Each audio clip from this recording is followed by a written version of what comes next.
Did I move over, yes or no? Yes. No. Something interesting happened. When the cassette, you were happy with your cassette. When the CD came out, here's what we did. We're like, square around, screw that. I'm not changing my system for that. Because we didn't understand what a CD was. We just knew it had a different geometric shape. And that's when the marketing people went to work on your brain.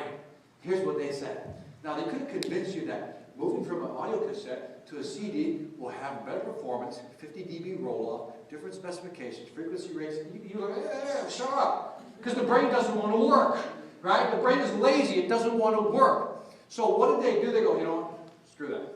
Let's come up with a different strategy. Let's come up with a phrase called high fidelity.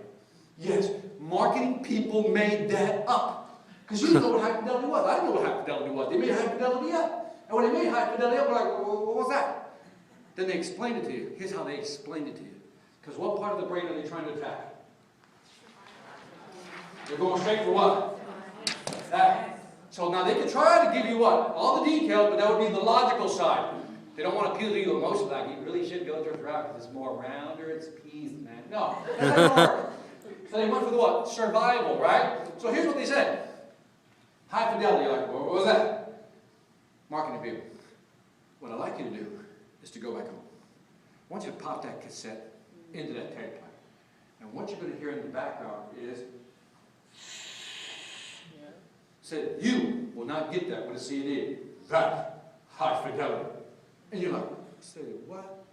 Are you for real? So what'd you do? Shut up. Let me go check this out. You go back home.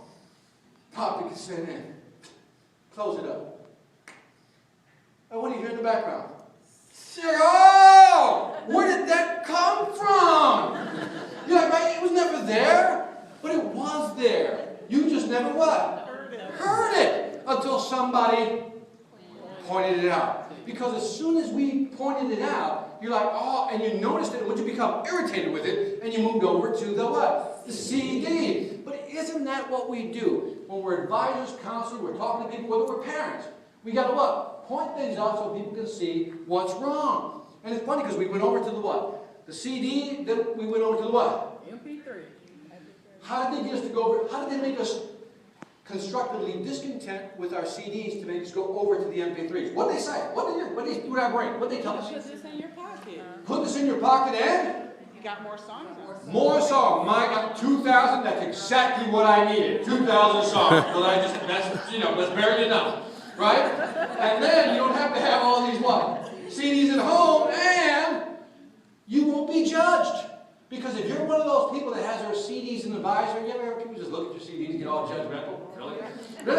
So it's a status thing. So now we don't have that as well. So what happens is we moved over to that, and now where are we at? Where do we keep our music? On the phone. Yeah! Now